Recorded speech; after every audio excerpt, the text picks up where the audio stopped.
بسم الله الرحمن الرحيم. الرحمن علم القرآن خلق الإنسان علمه البيان. الشمس والقمر بحسبان والنجم والشجر يسجدان والسماء رفعها ووضع الميزان ألا تطغوا في الميزان وأقيموا الوزن بالقسط ولا تخسروا الميزان. والأرض وضعها للأنام فيها فاكهة والنخل ذات الأكمام والحب ذو العصف والريحان فبأي آلاء ربكما تكذبان. خلق الإنسان من صلصال كالفخار وخلق الجان من مارج من نار فبأي آلاء ربكما تكذبان. رب المشرقين ورب المغربين فبأي آلاء ربكما تكذبان. مرج البحرين يلتقيان بينهما برزخ لا يبغيان فبأي آلاء ربكما تكذبان. يخرج منهما اللؤلؤ والمرجان فبأي آلاء ربكما تكذبان.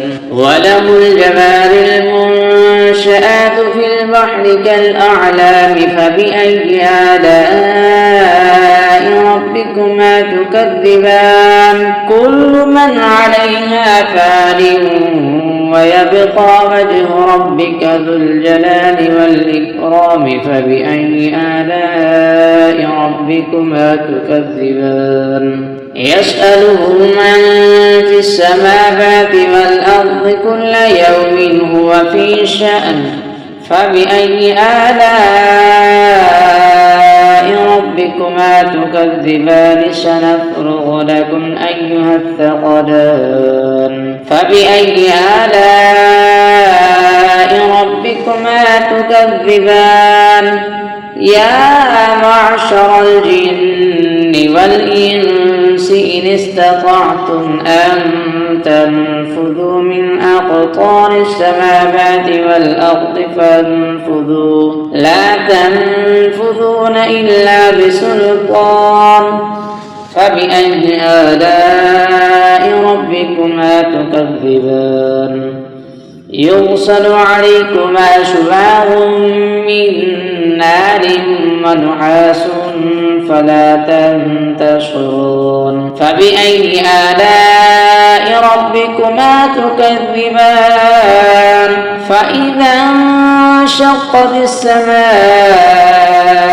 فكانت وردة كالدهان فبأي آلاء ربكما تكذبان. فيومئذ لا يسأل عن ذنبه إنس ولا جان فبأي آلاء ربكما تكذبان. يعرف المجرمون بسيماهم فيؤخذ بالنواصي والأقدام فبأي آلاء ربكما تكذبان.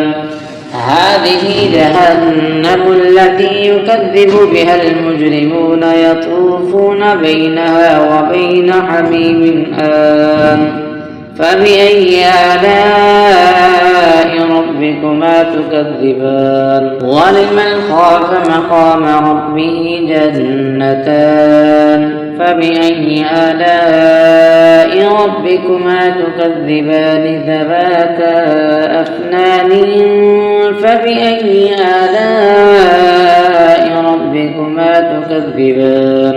فيهما عينان تجريان فبأي آلاء ربكما تكذبان فيهما من كل فاكهة زوجان فبأي آلاء ربكما تكذبان متكئين على فرش بطائنها من استبرق وجنى الجنتين دان فبأي آلاء ربكما تكذبان فيهن خاصرات الطرف لم يطمثهن إنس قبلهم ولا جان فبأي آلاء ربكما تكذبان كأنهن الياقوت والمرجان فبأي آلاء ربكما تكذبان هل جزاء الإحسان إلا الإحسان فبأي آلاء ربكما تكذبان ومن دونهما جنتان فبأي آلاء ربكما تكذبان مدهامتان فبأي آلاء ربكما تكذبان فيهما عينان نضاختان فبأي آلاء ربكما تكذبان فيهما فاكهة ونخل ورمان فبأي آلاء ربكما تكذبان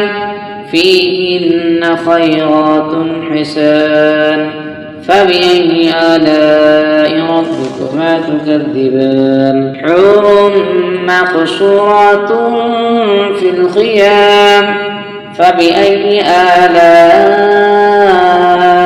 ربكما تكذبان لم يطمثهن إنس قبلهم ولا جان فبأي آلاء ربكما تكذبان متكئين على رفرف خضر وعبقري حسان فبأي آلاء ربكما تكذبان تبارك اسم ربك ذي الجلال والإكرام صدق الله العظيم.